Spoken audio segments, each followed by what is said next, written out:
ছয় নম্বর পদ, কাহারে ঘিনি মিলি অচ্ছহ কিস। এই পদটি পটমঞ্জরি রাগে রচিত। পদকর্তা ভুসুকুপাদ। কাহারে ঘিনি মেলি অচ্ছহ কিস, বেরিল হাক পর চৌদিশ।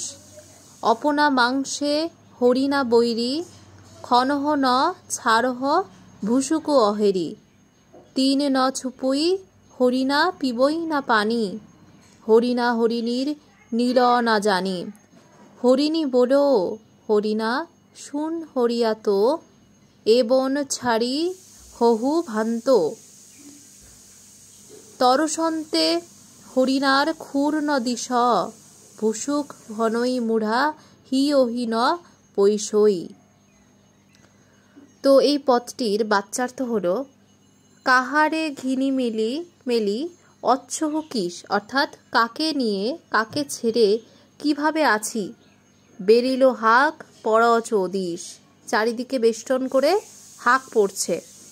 অপনা মাংসে হরিণা বৈরি, মানে হরিণ তার নিজের মাংসের জন্যই নিজের শত্রু হয়। খনহ ন ছাড় ভুসুকো অহেরি, বলছে ভুসুক ক্ষণিকের জন্য শিকার ছাড়ে না।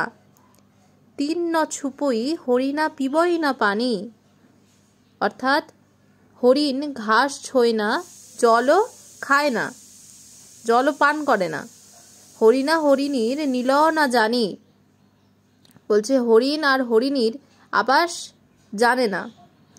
হরিণী বলো হরিণা শুন হরিয়া তো, হরিণী হরিণকে বলে শোন জুয়ারি।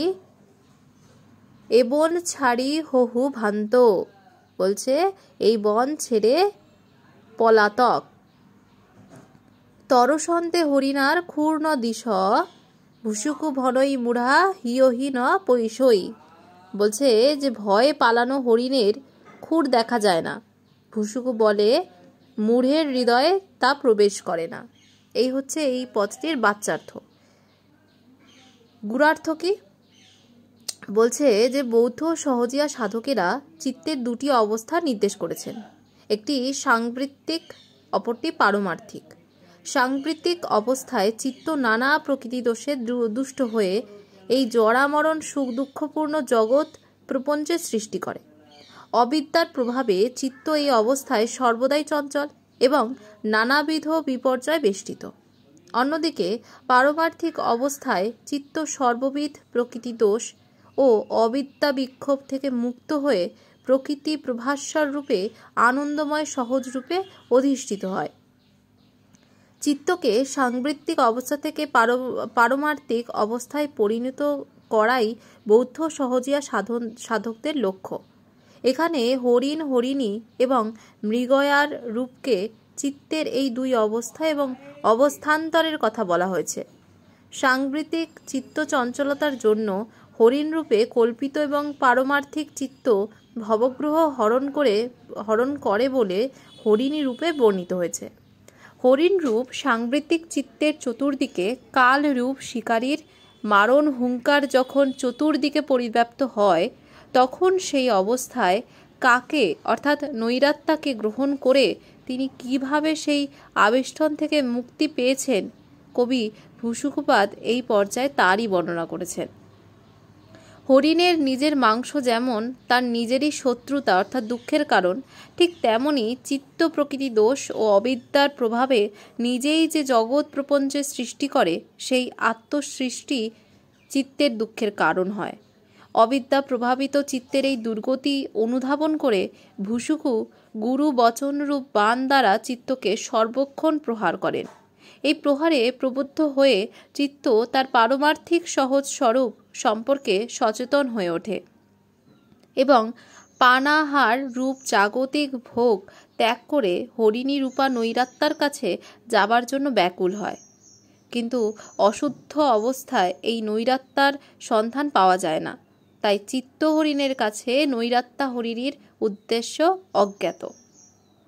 চিত্ত হরিণের এই বিপন্ন অবস্থায় নৈরাত্যা হরিণীর আহ্বান আসে, কায় বন ত্যাগ করে বনান্তরে যাও, অর্থাৎ শারীরিক মোহ ত্যাগ করে নৈরাত্যার আবাস রূপ মহাসুখ কমল বনে বিভ্রান্তি বিকারহীন অবস্থায় বিচরণ করো।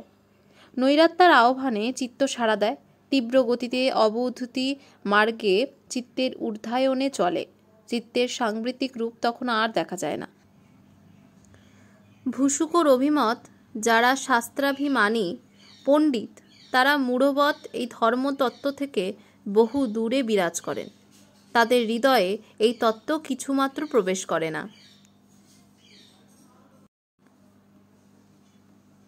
7 নম্বর পদ, আলিয়ে কালিয়ে বাট রুন্ধেলা। এই পদটি পটমঞ্জরি রাগে রচিত।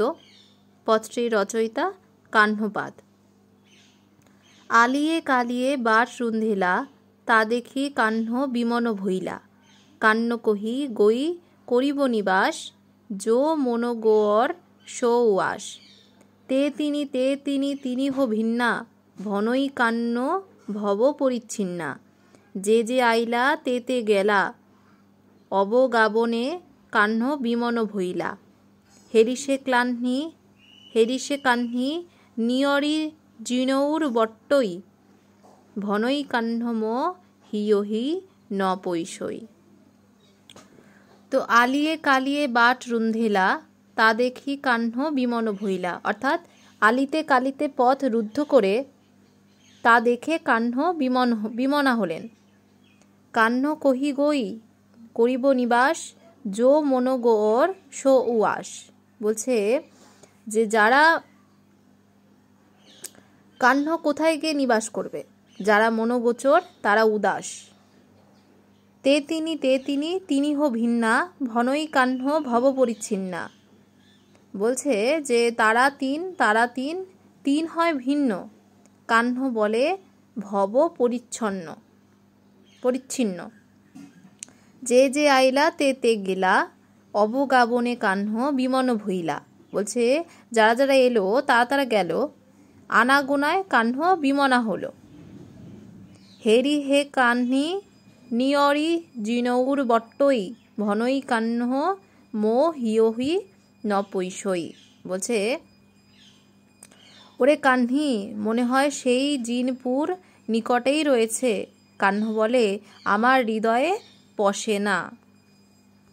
পদটির গূঢ়ার্থ হল, বর্তমানে চর্যায় সত্যের সাংবৃত্তিক এবং পারমার্থিক এই দুটি রূপের বিষয়ে আলোচনা করা হয়েছে। অবিদ্যা বিক্ষুব্ধ চিত্তে সত্যের সাংবৃত্তিক রূপই ধরা পড়ে। জগৎকে তখন বহুধা বিভিন্ন বলে মনে হয়, কিন্তু যিনি পরমার্থবিদ যোগী, তার এই ভেদোপলব্ধি থাকে না। দেশ জ্ঞান, কালজ্ঞান প্রভৃতি যাবতীয় ইন্দ্রিয় জ্ঞান দূর হলে মহাসুখের সন্ধান পাওয়া যায়।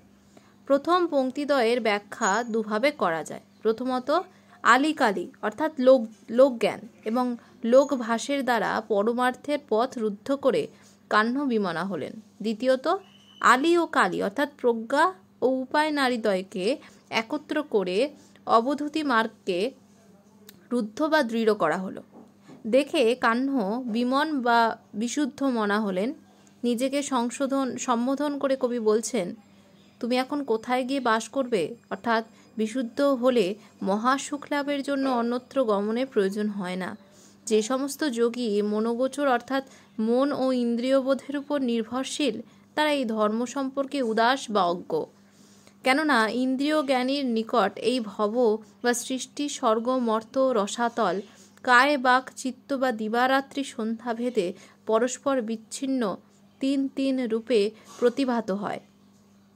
কিন্তু পরমার্থ জ্ঞানীর এই ভেদোপলব্ধি থাকে না। অবিদ্যার প্রভাবেই জগতে আসা যাওয়া, থাকা বা উৎপাত স্থিতি ভঙ্গ বা সৃষ্টি স্থিতি বিনাশের প্রতিভাস ঘটে। এই প্রতিভাস প্রবাহ সংবৃত্তি সত্য মাত্র, পরমার্থ সত্য নয়। কাহ্ন বলছেন কি, যে মন বিশুদ্ধ হওয়ায় জিনপুর বা মহাসুখকে নিকটবর্তী বলে মনে হচ্ছে, কিন্তু শূন্যতা জ্ঞান পূর্ণ না হওয়ায় এখনও তা তার হৃদয়ে প্রবেশ করেনি।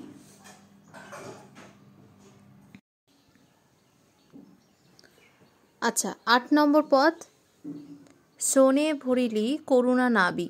এই পদটি দেবক্রী রাগে রচিত এবং পদটির রচয়িতা কম্বলাম্বর পাদ। শোনে ভরিলি করুণা নাবি, রূপাত হই নাহিকো ঠাবি।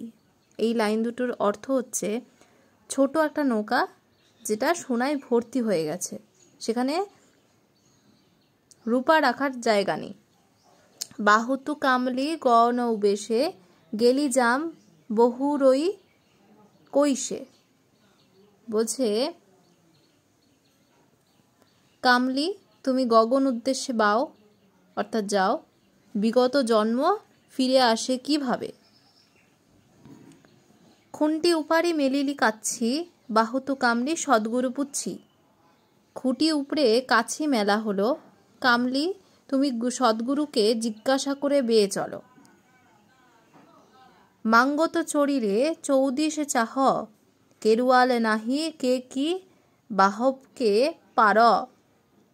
নৌকার গুলিতে চড়লে চতুর্দিকে চায়, কিন্তু কেরুয়াল নেই, কেউ কি বাইতে পারে। বাম দাহিনে চাপি মিলিমিলি মাগা, বাটত মিলিল মহাসুখ সাঙ্গা।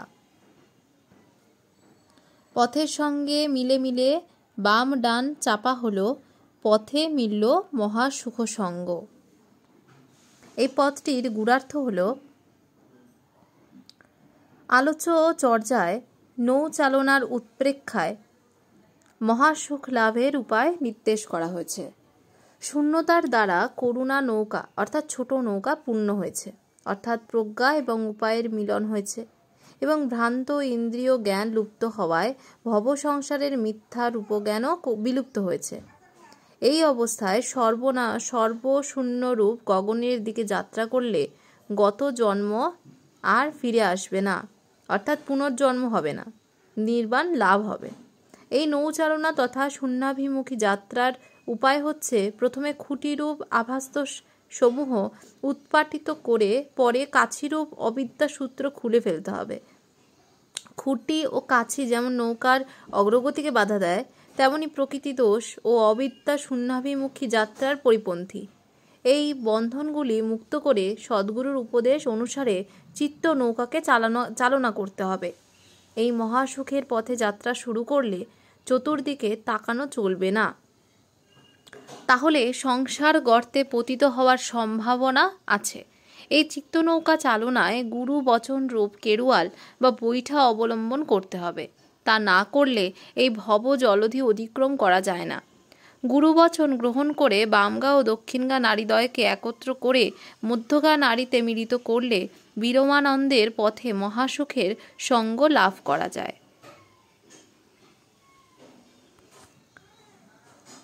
9 নম্বর পদ, এবংকার দৃঢ় বাখর মড্ডিউ।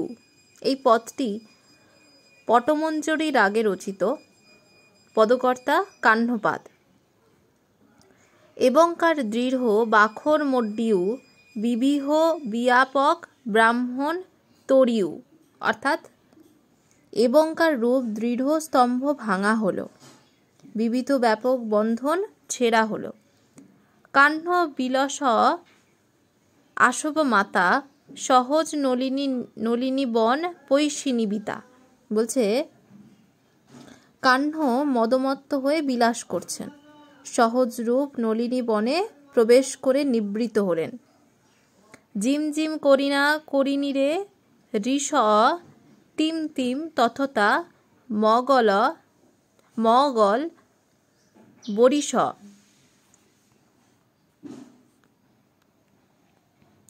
অর্থাৎ করি যেমন করিণীকে আক্রমণ করে, তেমনি তথতা বর্ষণ করে।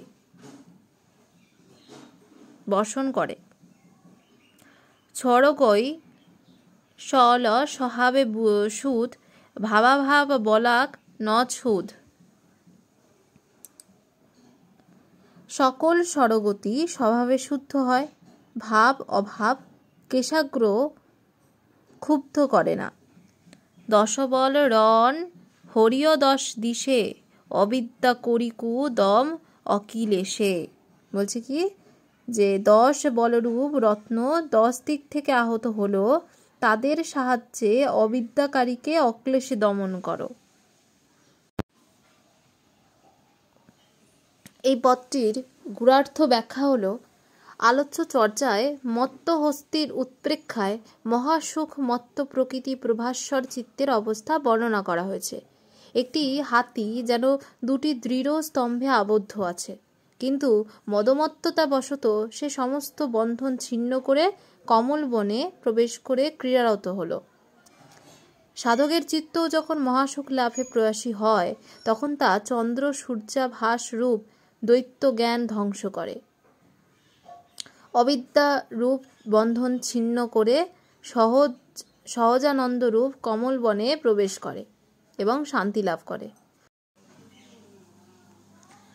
হস্তিনীর আসঙ্গ হেতু হস্তিগণ যেমন আসক্তি মদ বর্ষণ করে, সাধক কাহ্নের হস্তিচিত্ত তেমনি নৈরাত্যা হস্তিনীর আসঙ্গ লাভ হেতু তথতা রূপ মদ বর্ষণ করছে। এই অবস্থায় উপনীত হয়ে তিনি ভাব ও অভাবের প্রকৃত স্বরূপ উপলব্ধি করেছেন। দেব, অসুর, মনুষ্য প্রভৃতি স্বরগতিশীল তাবৎ জীব এক বিশ্বব্যাপী বিশুদ্ধ সর্বোপাধি বিনির্মুক্ত ধর্মকায় থেকে উদ্ভূত হওয়ায় সমস্তই মূলত বিশুদ্ধ।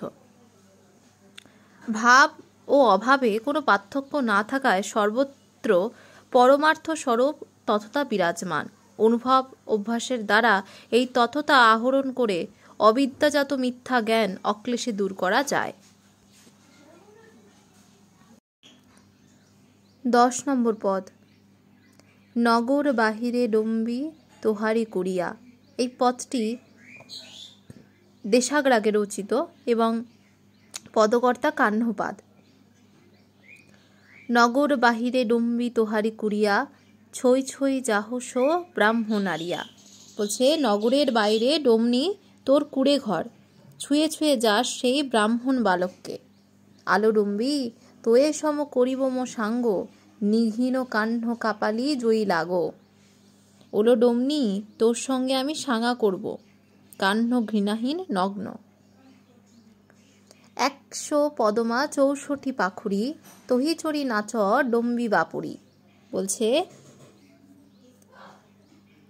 100 পদ্ম 64 পাপড়ি, তাতে চড়ে নাচে ডমনি ও বহুরূপী।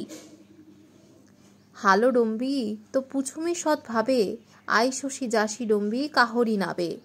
বলছে, ওলো ডমনি তোকে সৎভাবে জিজ্ঞাসা করি, তুই আসিস যাস কার নায়ে? তান্তি বিকন ডম্বি অবর না চঙ্গেরা, তোহর অন্তরে ছাড়ি নরয়েরা। বলছে, ডমনি তুই না তাঁত আর চাঙারি বিক্রয় করিস? তোর তরে নাটের ঝাঁপি ত্যাগ করলাম। তোহারে অন্তরে ময়ে ঘলিলি হাড়েরি মালি, সরবর ভাঞ্জিয় ডম্বি খাওয়া মোলান, মারমি ডম্বি লেমি পড়ান। বলছে, ওলো তুই ডমনি, আমি কাপালি, তোর তরে আমি হাড়ের মালা নিলাম, সরোবর ভেঙে ডমনি মৃণাল খায়, ডমনিকে মারি প্রাণ নি। এই পদের গূঢ়ার্থ হল, চর্যাকারগণ বহু ক্ষেত্রে সহজানন্দকে বিবিধ নারী রূপে কল্পনা করেছেন এবং এই সমস্ত নারী স্পর্শের অযোগ্য নিজ কুলোদ্ভব বলে বর্ণিত। এই সহজানন্দ ইন্দ্রিয়াতীত বলেই উপমান নারীগণকেও স্পর্শের অযোগ্য ডমনি, শবরী, চণ্ডাল, মাতঙ্গী বলে কল্পনা করা হয়েছে। এই চর্যাপদটিতে সহজানন্দ ডমনি রূপে কল্পিত, তবে এই ডমনির 2 রূপ আছে। এক পরিশুদ্ধা বোধূতি নৈরাত্যা, অপরটি অবিদ্যাচিত্ত অপরিশুদ্ধা বোধূতি। পরিশুদ্ধা বোধূতি নৈরাত্যার সঙ্গে কাপালিক কাহ্নের লীলাই এই গানের মুখ্য বিষয়। দেহ নগরের বাইরে ইন্দ্রিয়াদির অতিলোকে এই সহজানন্দ রূপিণী নৈরাত্যার অধিষ্ঠান। শাস্ত্রাভিমানী যোগীদের চপল চিত্ত নৈরাত্যার আভাস পায় মাত্র, কিন্তু তাকে সম্পূর্ণ আয়ত্ত করতে পারে না। নৈরাত্যা স্পর্শাতীত এবং ইন্দ্রিয়ের অনধিগম্য বটে, কিন্তু কাহ্ন নগ্ন ও ঘৃণা লজ্জা দোষ রহিত হয়ে, অর্থাৎ সমস্ত লোকাচারের প্রভাব মুক্ত হয়ে মহাসুখ পালনের উপযোগী হয়েছেন। নৈরাত্যার সঙ্গে মিলিত হয়ে উভয়ে যেন ৬৪ দল বিশিষ্ট পদ্মের উপর নৃত্য করছেন। নৈরাত্যার অতীন্দ্রিয় স্বরূপ উপলব্ধি করে তিনি তাকে জিজ্ঞাসা করেছেন যে সে সংবৃত্তি বোধিচিত্তরূপ নৌকায় যাতায়াত করে কিনা, কেননা সাংবৃত্তিক অবস্থায় চিত্ত অশুদ্ধ থাকে। এই অশুদ্ধ চিত্তে নৈরাত্যার অধিষ্ঠান ঘটে না। নৈরাত্যা যেমন ডমনী রমণীর তুল্য ইন্দ্রিয়ের অস্পর্শ কাহ্ন, তেমনি সমস্ত ইন্দ্রিয়বৃত্তি লুপ্ত করে মৃত ব্যক্তির মতো নির্বিকার হয়ে কুণ্ডল কণ্ঠিকাদি হারের মালা পরিধান করে আছেন। যেমন নৈরাত্যা যেমন ইন্দ্রিয়াতীত, কাহ্ন তেমন ইন্দ্রিয় বিকারহীন। তাই তিনি পরিশুদ্ধা বোধতি নৈরাত্যার সঙ্গে মিলিত হয়েছেন। এই অবস্থায় অবিদ্যা নাশ না হয় এবং নৈরাত্যানুভূতিও ঘটে না। তাই যোগী তার প্রাণ হরণ করতে চান, অর্থাৎ সাধনার দ্বারা অপরিশুদ্ধা বোধতিকে নিঃস্বভাবীকৃত করে পরিবর্তিত করতে চান।